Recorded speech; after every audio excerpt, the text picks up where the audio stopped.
Hello guys, তো আমি তো ঘুম থেকে উঠে গেছি। এখন বাজে রাত 12:30। তো এখন আমি আগে তাড়াতাড়ি রেডি হয়ে নিব, তারপর ওদের ডাকবো। 10:30টার মধ্যে তো শুয়ে পড়েছি, কিন্তু আর ঘুম হয়নি। মানে চোখটা জাস্ট আধ ঘন্টার মতো মনে হয় লেগেছিল। তারপর আবার দেখি মশা ভন ভন করছে, যেহেতু মশারি টানাইনি। বাবা বলছে থাক, ফ্যানটা চালিয়ে দাও, মশারি আর টানাতে হবে না। তো তারপর এতক্ষণ 3জনকে মশা পাহারা দিলাম, আর আমি মোবাইল দেখলাম। তো বাড়িতে গেলে তো ওয়াইফাই থাকে না, তখন মোবাইলে খুব একটা বেশি চালানো যায় না। এই ভিডিও এডিটিং এইসব করতে করতেই বেশিরভাগ নেট শেষ হয়ে যায়। তার মধ্যে বাচ্চারাও বায়না করে, তখন ওদেরকেও দিতে হয়। তো ভাবলাম যে একটু মোবাইল দেখে নিই। বেশ 1 ঘন্টা 1.5 ঘন্টার মতো মোবাইল দেখে নিলাম। তো এখন 12:30 বাজে, তাড়াতাড়ি করে রেডি হয়ে নিই। বাবানের বাবা অফিসে ফোন করে বলে দিয়েছিল যে ওই গেটটা খুলে রাখতে, কারণ একজন নাইট ডিউটি করছে, তো সব দিকে তালা টালা মেরে দেয়। আর এই দিক দিয়ে ঘুরে গেলে অনেকটাই দূর হয়ে যায়। তো অনেক লাগেজপত্র হয়ে গেছে, যেহেতু প্রত্যেকবারই লাগেজপত্র হয়, ঠান্ডার জন্য এবার আরেকটুই বেশি। তো আমি আগে তাড়াতাড়ি রেডি হয়ে নিই, তারপর ওদেরকে তুলে আবার রেডি করতে হবে। তো চলো রেডি হয়ে তারপর আবার তোমাদের সামনে আসছি। তো আমি একদম দেখো ফুল কভারেজ দিয়ে রেডি হয়ে নিয়েছি একদম। নিচে চুজ প্যান্ট পরে, তারপরে এই প্যান্টটা পরেছি। আর এই প্যান্টটা না অনেকটা ভালোই, দেখো পকেটও আছে, মোবাইল টাকা পয়সা রাখা যাবে আর কি। তো নিচে এই সোয়েটারটা পরে নিলাম, আর তার উপরে পরবো এই জ্যাকেট, কারণ বাড়িতে গেলে আবার এই সোয়েটারটা লাগবে। বাড়িতে যদিও আমার একটা সোয়েটার আছে, কিন্তু সেটা আমার বাড়ির পরা না, এদিকে ওইদিক পরে যাওয়ার।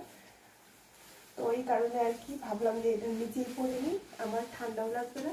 তো এই জ্যাকেট আবার টুপি আছে, টুপিও পরে দিব, ব্যাস আমার আর কোথার থেকে ঠান্ডা লাগে।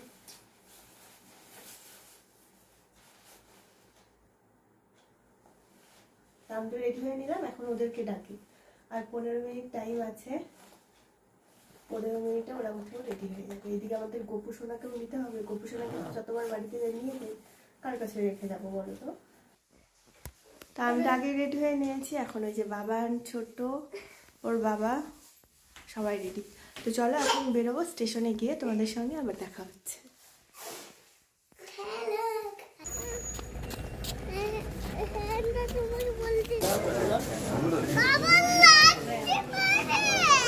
মারবে না।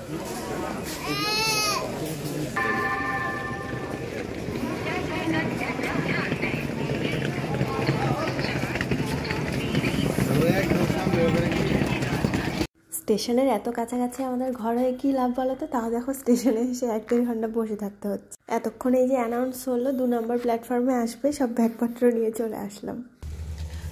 2 ঘন্টা লেটে এতক্ষণ ট্রেনে উঠলাম, তাও উপরে সিট বসলাম একদম। রাত 3টে বাজে।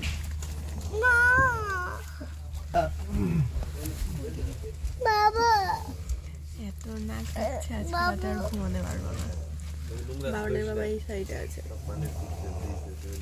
Good morning everyone. তো 8:30 বাজে, এই দেখো উঠলাম, ওঠার সঙ্গে সঙ্গে একটা চা নিয়ে নিলাম। ওইখানে বাবানের বাবা উঠেনি এখন, আমাদের ছোট উঠলো এখন। হ্যাঁ, বাবা ঘুমায় এখানে, ওই যে বাবা দাদা ভাই ঘুমায় এখানে না বাবা? ছোট এখন নিচে যাওয়ার জন্য বায়না করছে, চাটা খেয়ে এখন নিচে যাবো।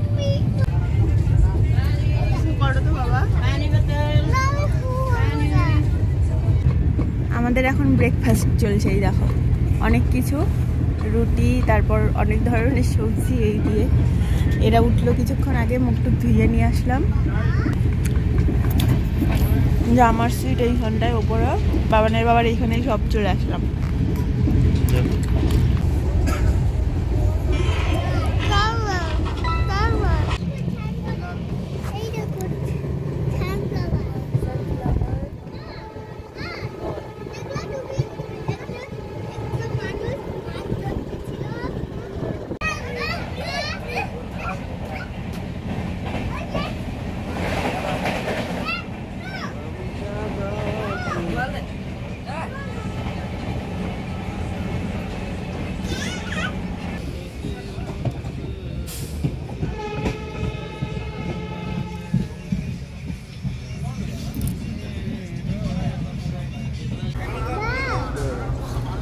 আমরা এই যে মাত্রই নামলাম কোচবিহার স্টেশনে, ট্রেনটা এখনো যায়নি।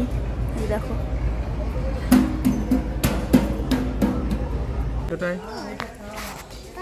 আমরা তো ট্রেনে ওই যে রুটি খেয়েছিলাম সকালবেলা, তারপর ওই টুকিটাকে কিনে যা যা খেয়েছি আর কি তাই। কোচবিহারে নেমে এখন লাঞ্চ করছি, এখন বাজে দুপুর 2টো। ঠিকই আছে আমাদের লাঞ্চের টাইম। এই যে ডিম কষা, ডিম আলু কষা দিয়ে খাওয়া হচ্ছে এখন। ছোট ছোট ডিম দিয়ে খাও।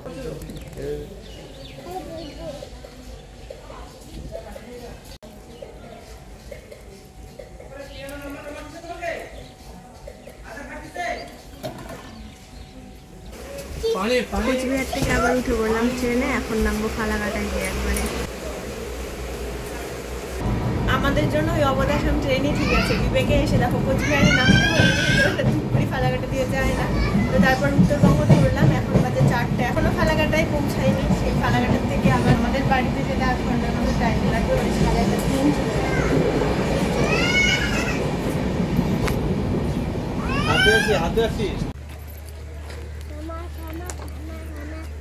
তো এই যে ফালাকাটা স্টেশনে নামলাম, ওইদিকে দেওয়ার চলে এসছে নিতে আমাদের। চলো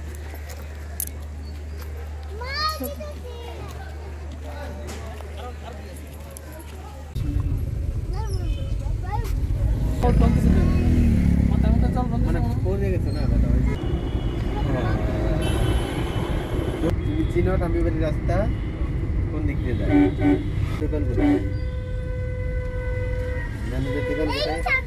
এইটা নাকি